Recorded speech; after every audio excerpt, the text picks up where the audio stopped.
Hello दोस्तों, कैसे हो आप लोग। Welcome back to the channel live life easy. Friends, ये है 3 नवंबर की शाम का शूट जब मैं स्कूल से आई हूँ। और स्कूल से आने के बाद मैंने बच्चों का थोड़ा सा होमवर्क देखा। 1 घंटा लगभग मैं उनको दे देती हूँ, 3:45 से लेके और 4:30। लेकिन आजकल वो ट्यूशन उनका थोड़ा सा जल्दी हो गया है तो उसे 1 घंटे में भी कम हो गया है टाइम।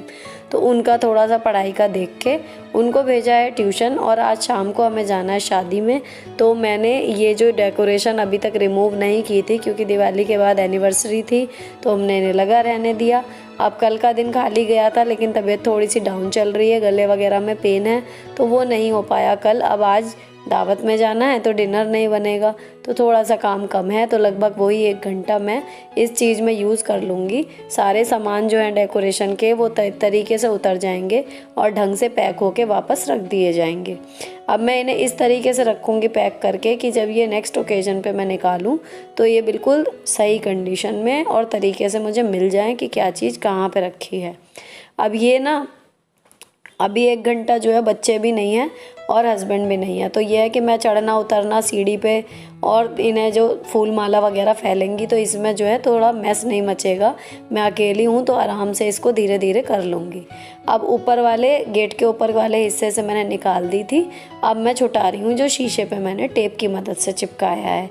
अब इसमें माला को छुटा के तो मैं कंधे पे या हाथ पे डालती जा रही हूँ, लेकिन जो टेप छुट रही है उसको हाथ में पकड़ के मतलब एक गोली सी बनाती जा रही हूँ। तो वो टेप अगर नीचे गिरेगी तो घास में चिपकेगी, वहाँ भी दिक्कत करेगी। और अगर फूल वाली इसमें माला में चिपक गई तो फूल की पत्तियाँ इतनी नाजुक सी रहती हैं इसकी पन्नी की बनी हुई, तो ये वहीं से पन्नी को पूरा उधेड़ देती है। तो इसलिए टेप को मैं बड़ी सावधानी से निकाल के पहले टेप को जो है एक दूसरे में चिपका के गोला सा बनाती जा रही हूँ। और जब बिल्कुल वो उसकी ग्लू अच्छे से एक तरफ हो जा रही है तब मैं जो है माला को कंधे पे या हाथ पे डालती जा रही हूँ। अब मुझे ना कल बुधवार था, शैम्पू करना था लेकिन मैं शैम्पू भी नहीं कर पाई। अब मुझे थोड़ा मैं कॉन्शियस हो रही हूँ कि पार्टी है, जाना है, तो पता नहीं बाल कैसे लगेंगे। और इवन सुलझा के ना एक बार कंघा भी नहीं हुआ तो इनकी मतलब लटें सी बन गई हैं मैं बालों की। अब जब तैयार होंगी ना तभी सुलझाऊँगी, तब देखते हैं इनके क्या हाल है। अगर खोलने लायक नहीं लगे तो फिर इनका जूड़ा वगैरह कुछ बनाया जाएगा, लेकिन फ़िलहाल मेरा ध्यान इन सामानों को रखने में है। तो ये मैंने सारी जो हैं फूल वाली माला जो है ये आ गई। अब उठा के रखूँगी मैं सीढ़ी बहुत ज़्यादा भारी है नहीं, एल्युमिनियम की है ये, तो बहुत ही हैंडी सी है और ठीक ठाक इससे काम हो जाता है आराम से बिना परेशानी के। मतलब मैं ही उठा के रख देती हूँ, इसको कोई दिक्कत नहीं होती। तो इसको मैंने पीछे वॉशिंग एरिया में अपनी रखा हुआ है ताकि कहीं लाइट वगैरह चेंज होनी होती है या किसी भी ऊंची जगह पे चढ़ना होता है तो मैं भी कर लेती हूँ और ये भी। अब स्टार्ट करते हैं लॉबी का जो सजावट हटानी है। तो एक मैंने ये रेड वाली माला जो है मंदिर पे लगाई हुई थी, इसको हटाऊंगी। हालांकि इसको हटाने का मन नहीं कर रहा था, इससे मंदिर की रौनक बहुत बढ़ गई थी। तो लेकिन मैं बाद में देखती हूँ कि मंदिर में कुछ और कर सकते हैं, तो क्योंकि इससे बहुत खिल के आ रहा था मंदिर का लुक, तो मैं सोच रही हूँ यहाँ पर कुछ परमानेंट कर दूँ। और ये मैंने 2 स्ट्रिंग इसकी फूल वाली जो हैं वो लगाई हुई थी इस पे वॉश बेसिन पे। तो यहाँ से ये इन वाले बर्थडे वाले पर्दे के तारों में भी उलझ गई थोड़ी सी, लेकिन ये सुंदर तो लगता है लगा हुआ, और हटा दिया था तो सूना सूना भी लग रहा था। लेकिन अगर रोज़ में ही इतना ज़्यादा सजा के रखूँगी तो फिर फेस्टिव फील में कुछ नया करने के लिए बचेगा ही नहीं। अब ये 2 माला जो हैं मैंने झूले पे लगा दी थी क्योंकि त्यौहार था, वैसे भी मतलब बैठते हैं तो फ़ोटो वोटो आती हैं अच्छी लगती हैं, तो रखनी एक साथ ही थी इसलिए यहीं वहीं इधर उधर हो रही थी तो मैंने इस पे लगा दी। अब अगली चीज़ ये थी एक कॉर्क लाइट, ये दिखाने से रह गई थी दिवाली शॉपिंग में, तो मैंने इसको एक कांच की बोतल में रखी थी। इसमें सेफ्टी के लिए एक पिन है, मैं आपको फिर से किसी हॉल में दिखाऊंगी, इसमें रह गई है। तो ये मैंने सोचा है कि इसको रख दूँ अभी, मतलब सजाए रखूँ, इसको नहीं रखती हूँ। ये सारी चीज़ें अब निकल गई हैं माला वाला, अब इनको करना है मुझे पैक। तो पैक करने के लिए इसके 2 तरीके हो सकते हैं फ्रेंड्स। या तो आप अगर आपके पास कोई खाली साड़ी का कवर वगैरह पड़ा है ना, उसमें आप रख दो। जो वो नहीं आते ऑर्गेनाइज़र जो दीवान में रखने के लिए आते चौड़े चौड़े अटैची जैसे पन्नी के, वो इनके लिए बिल्कुल एप्ट रहेंगे। लेकिन जिसमें भी रखें उसमें यह है कि ये ठुसे ना ज़्यादा, मतलब थोड़ी सी हल्की हल्की भर के जितनी भर जाए उतनी सही है। अभी ये जो पन्नी ली हुई है ये ग्रोसरी जिसमें आती है ना, वो वाली है और ये रेड वाली एक्स्ट्रा है। तो मतलब इस बार 10 माला तो ये वाली आई हैं पीली वाली और 6 वाली ये रेड भी आई हैं। तो इनकी मुझे जगह बनानी पड़ेगी। अब ये बंधनवार वगैरह जो मैंने टांगा था ना, ये कुछ भी गंदा नहीं हुआ है, तो मैंने इसको झाड़ के बस सिंपल तय करके रख दिया है। इनको मैं नहीं धो रही हूँ। अब आते हैं अगली पैकिंग पर। तो ये जो वाइट वाले फूलों की स्ट्रिंग थी ना, ग्रीन और ये हुक वाली टांगने वाली, इनकी मैंने सारी चीज़ें संभाल के रख रखी थी क्योंकि इतनी लंबी है, इनको संभाल के रखना थोड़ा सा मतलब पजल्ड हो रही थी मैं कि कैसे रखूँगी मैं। ये सारी चीज़ें इसकी संभाल के रखी हुई है। इसी पैकिंग में ये आई थी। तो जो प्रोफेशनल लोग इसको पैक कर रहे हैं उससे बेहतर कंडीशन और कुछ नहीं हो सकती इसको रखने की। जब तक ये पन्नी चलेगी मैं इसे ही चलाऊँगी। तो ये इसे ईजियली इसमें आ गई। ऊपर एक होल है, उसमें से डंडियाँ निकल गई और नीचे फूल आराम से आ गए। और अब इनकी भी सिक्योरिटी के लिए मैं जिस गत्ते में ये आई थी उसी ही गत्ते में इनको ऐसे का ऐसा ही रख दूँगी और ये गत्ता चला जाएगा ऊपर वाले पलंग के दीवान वाले बक्से में। तो ऐसा है कि बिल्कुल मतलब ये सुरक्षित रहेंगे। इनके फूलों की ना तो शेप ख़राब होगी और खुले रहेंगे तो गंदे भी हो सकते हैं, टूट भी सकते हैं। तो इनको मैं ले जा रही हूँ ऊपर। और एक दूसरी चीज़ जो है ऊपर से मैं लेके आई हूँ ये वाला बॉक्स जो ड्राई फ्रूट्स के कंटेनर में लाई थी ना, उसके लिए। मम्मी कहा करती थी कि जो काम करने वाले बंदे होते हैं ना, वो कभी भी खाली हाथ किसी कमरे से जाते आते नहीं है। जाते आते जो सामान जहाँ का होता है वहाँ पहुँचाते रहते हैं। तो वही मेरा भी पैटर्न है। तो मैं ऊपर गई थी सामान लेके और ऊपर से आई हूँ ये डब्बा लेके दूसरा। अब ये ना ड्राई फ्रूट्स वाले कंटेनर की ट्रे है जिसकी वजह से पूरा पैकेट ही ख़रीदा गया। बिल्कुल मतलब ये शीशे की है तो इसकी भी पैकिंग इसी तरीके की आई थी। ये थर्माकोल के सांचे से इसके साइड में लगे हुए थे ताकि शीशे की जो है पूरी सेफ्टी हो सके। तो ये मैंने इसके अंदर ही इसी तरीके से फिट किए और इसी के डिब्बे में इसको डाल दिया। लेकिन इसको मैं पलंग में नहीं डालूँगी क्योंकि कोई अगर मान लो ओकेजन बीच में पड़ता है, ऊपर वाला जो बेड है उस पर सिंगल गद्दा पड़ा हुआ है तो उसका बॉक्स मेरे लिए अकेले खोलना पॉसिबल नहीं हो पाता। इनकी ज़रूरत पड़ती है। तो इसको मैं सोच रही हूँ कहीं ऐसी जगह रखूँ जबकि मुझे जब ज़रूरत हो ना तो ये ईजियली अवेलेबल भी हो जाए। लेकिन मेरी किचन में जगह नहीं है इसको रखने की फ़िलहाल, तो मैं रखूँगी तो इसे ऊपर ही। लेकिन इसी के ओरिजिनल जो डिब्बा आया था उसमें तरीके से पैक कर दिया है क्योंकि हाल फिलहाल जितने ओकेजन मेरे सामने अभी हैं मुझे दिख रहे हैं उनमें इनकी ज़रूरत नहीं पड़ेगी। तो इसको मैंने सब अच्छे से पैक कर दिया। जो डिब्बे थे उनकी भी पन्नी संभाल के रखी हुई थी ताकि किसी भी चीज़ की पॉलिश वगैरह बिल्कुल ख़राब ना हो, कोई स्क्रैच ना पड़े और चीज़ें जो हैं सालों साल इस तरीके से नई बनी रहती हैं। तो जो इनकी ओरिजिनल पैकिंग आती है ना, कहने का मतलब वही है कि आप उनको मत फेंको, उन्हीं में ही आप एज इट इज़ पैक करके रखते रहो तो सालों साल आपकी चीज़ें बिल्कुल बनी रहेंगी। अब ये जो कांच का ये है, अभी मैं इसको लेके डिसाइड करूँगी कि इसे बाहर रखना है या अंदर रखना है। तो फ़िलहाल मैं इसको फ्रिज पे रख दे रही हूँ।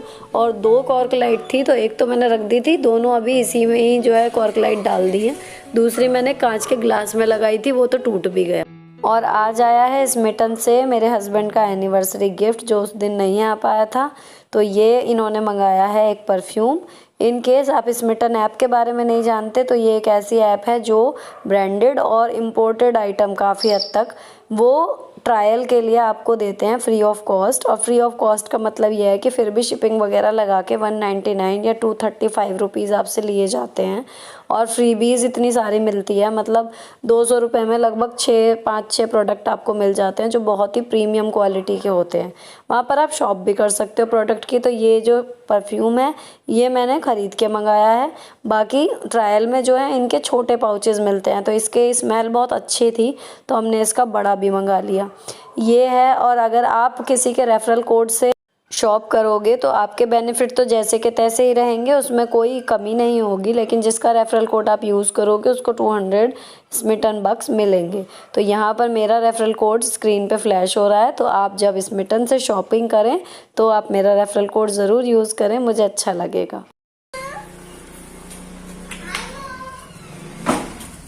बच्चे और हस्बैंड आ चुके हैं ट्यूशन और ऑफिस से, अपने अपने आए हैं टमाटर। और फ़िलहाल मैं जा रही थी ये कपड़े जो हैं वो प्रेस के लिए करने के लिए, क्योंकि पार्टी में जाना है तो ये कपड़े थोड़े से आयरन करने हैं, लेकिन वो मैंने रख दिए हैं जहाँ पर प्रेस करनी है। और अब आखिरी काम जो बचा है वो सोफ़े की कुशन जो है, वो सिल्क वाले कवर चढ़ाए हुए थे उनको चेंज करके नॉर्मल वाले कवर मुझे चढ़ाने हैं।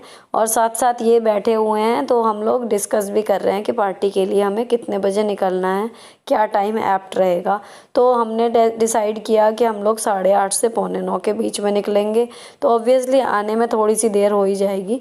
तो मैं बच्चों को इंस्ट्रक्शन दे रही हूँ कि अभी खेल में ना लगें, वो ट्यूशन से आके अपना बैग वगैरह अभी लगा लें। और मैं भी किचन के नाइट क्लीनिंग वगैरह सब कुछ करके ही जाऊंगी, कोई काम छोड़ के नहीं जाऊंगी। इवन सुबह के लिए कपड़े वगैरह जो हैं वो भी तैयारी अभी करेंगे, क्योंकि वहाँ से आने में अगर हमें 10:30 के करीब बज जाते हैं तो ऑलरेडी रोज़ के टाइम से बच्चे 1 घंटा लेट होंगे। आने के बाद मैं कोई काम छोड़ने के मूड में नहीं हूँ, ना अपना ना बच्चों का। तो ये एक टेबल रनर जो था ये बच गया है, कुशन मैंने तय करके रख दी। इन सबको भी हटाने के बाद अब ऑफिशियली सारी जो हैं डेकोरेशंस हट चुकी हैं। तो ये तय करके रख दी हैं, इन ऊपर वाली सेफ में ही जाएंगी ये। लेकिन देखूंगी अगर धोना है तो पहले धुलेंगी। और मैंने बाकी की कुशन लगा के सोफ़ा कर दिया है बिल्कुल सेट। और अब देखते हैं बच्चों को। यहाँ लग रहा है इनका मम्मी डैडी। मम्मी डैडी से हेलो।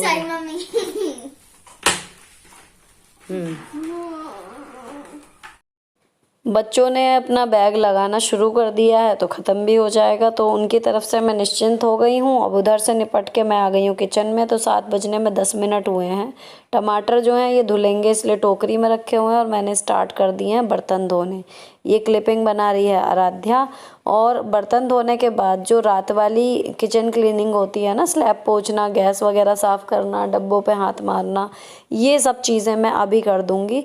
तो उससे क्या होगा कि किचन की तरफ से, घर की तरफ से ये मेरा लास्ट काम है। तो यहाँ से मैं बिल्कुल फ्री हो जाऊंगी। दूध वगैरह भी मैंने बॉईल कर दिया था बीच में, जब मैं कुशन वगैरह चेंज कर रही थी ना, चाय बनाई थी तभी दूध भी चढ़ा दिया था। तो दूध एक बार शाम को बॉईल करती हूँ तो वो हो गया था। यहाँ से पूरी तरीके से अब माइंड फ्री हो जाएगा। फिर मैं जाऊंगी पार्टी की तैयारी में। तो अब मैं आ गई हूँ बेडरूम में फाइनली तैयार होने के लिए। तो मैंने ये साड़ी निकाली है। ये साड़ी अगर आपको पसंद आ रही हो तो वो स्नैपडील से मंगाई थी बहुत साल पहले, पता नहीं अब अवेलेबल है या नहीं। और ये जो ब्लाउज़ है गोल्डन वाला, ये वही है जो मैंने करवा चौथ पे पहना था। बहुत ही सुंदर मुझे लगा यार ब्लाउज़। मीशो से मंगाया था। अगर पसंद आ रहा हो तो बताना, मैं इसका लिंक जो है डिस्क्रिप्शन में दे दूँगी। और इसमें बाजू आई थी थोड़ी सी, लेकिन नाम मात्र की थी। तो अगर आप स्लीवलेस पहन लेते हो ब्लाउज़ तो ये आपके मतलब का है। अच्छा, इस साड़ी में या ब्लाउज़ में किसी में भी आयरन की ज़रूरत नहीं है। तो मेरी ड्रेस तो हो जाएगी ऐसे ही फाइनल। इन लोगों के तीनों के कपड़े जो हैं, बच्चों के शरारा सेट और मेरे हस्बैंड के लिए एक जीन्स और एक शर्ट जो उन्हें पहननी है, वो मैं कर रही हूँ अब आयरन।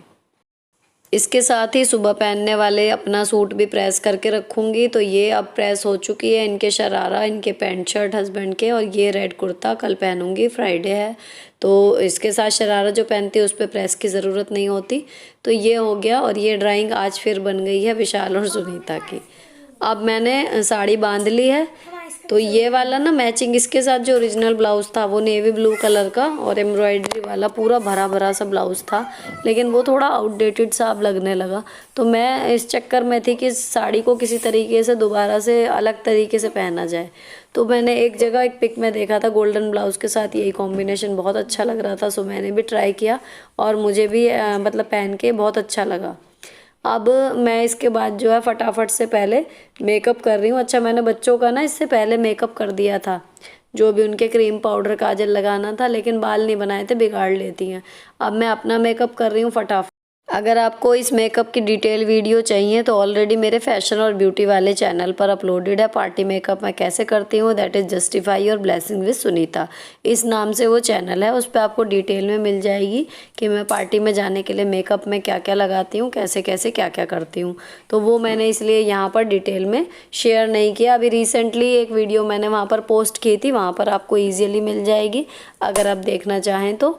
और अब मैं जो हूँ पूरी मैं तैयार हो गई थी, चूड़ी वगैरह रह गई हैं बस डालने को, तो वो बाद में डालूंगी। और पहले मैं लगा रही हूँ बच्चों के ये पफ बना के हल्के से क्लिप्स वगैरह, क्योंकि चूड़ी इसमें अटक जाती है जो मुझे पहननी है वो वाली। तो इनके बाल बनाने के बाद ये दोनों हो जाएंगी तैयार और ये बाहर जाएंगी। उसके बाद बस मैं चूड़ी डालूंगी और उसके बाद हम लोग रेडी हैं।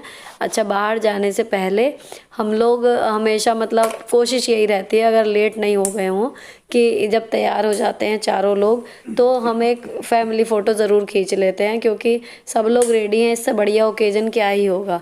अब इस बीच में जब हम लोग ये तैयार हो रहे थे ना, इसी बीच में उस रूम में उनके कपड़े रखे थे मेरे हस्बैंड के, तो उन्होंने अपना वहाँ पे वो तैयार हो गए हैं, कपड़े बदल लिए थे और चलते फिरते उन्होंने अपना जो टचअप उन्हें चेहरे पे थोड़ा बहुत करना था, वो कुछ ज़्यादा करते नहीं हैं, तो वो उन्होंने कर लिया। हमारा काम भी ऑलमोस्ट निपटा हुआ है। अब फाइनली मैंने ये पहन ली है चूड़ी। अब ये चूड़ी ना गोल्डन मेटल की हैं, तो ये ऑलमोस्ट जिस पे गोल्डन काम होता है उस पे सब पे चली जाती हैं, और टूटने वूटने का भी इनका डर नहीं रहता, तो मैं इनको ही बहुत ज़्यादा पहनती हूँ। कांच की चूड़ियाँ तो बहुत कम पहनती हूँ। ये सारी चीज़ें जो हैं लोकल मार्केट से ख़रीदी हुई हैं। अब मैं हो गई हूँ तैयार, तो ये मेरा फाइनल लुक है और मैं बड़ी खुश हूँ। मेरे को ये ब्लाउज़ और ये साड़ी बहुत अच्छे लगे आपस में। आप लोग भी कमेंट करके बताना कि आपको ये कॉम्बिनेशन कैसा लगा। मुझे तो मतलब ओरिजिनल वाले से ज़्यादा ये अच्छा लगा। अब हम तीनों तैयार हो गए, तो हमने खींची अपनी ये क्लिपिंग और एक फ़ोटो खींची थी फैमिली वाली, और फिर हम लोग निकल गए थे। वेन्यू पर पहुंचने के बाद मेन पार्टी में एंजॉयमेंट होता है। अगर आपके साथ का कोई जान पहचान वाला वहाँ पर हो तो ज़्यादा मज़ा आता है। जिन लोगों से हम यूजुअली नहीं मिल पाते उनसे हम इसके दौरान मिल लेते हैं। तो यहाँ पर ऐसी थी, ये मेरी सगी बड़ी बहन है, दीदी है मेरी, और मुझसे काफ़ी बड़ी हैं, और ये इनका पोता था बड़ा और ये इनका छोटा पोता है। तो इन लोगों से वहाँ मिलना जुलना हो गया, क्योंकि मेन इन्हीं के बच्चों की ससुराल में जो है शादी थी, तो और ज़्यादा किसी को जानती नहीं थी मैं। लेकिन ये था कि दीदी वहाँ थी और इनकी बेटा बहू सब लोग वहाँ पे थे, तो उनके साथ अच्छा टाइम कट गया। ये उनकी छोटी बहू है और बड़ी बहू बिजी थी, क्योंकि उसी की बहन की शादी थी। अब व्लॉग यहीं पर ख़त्म होता है। अगर आपको किसी भी वजह से पसंद आया हो तो चैनल को सब्सक्राइब किए बिना मत जाइएगा। मिलती हूँ आपसे नेक्स्ट वीडियो में। Till then bye bye, stay beautiful always.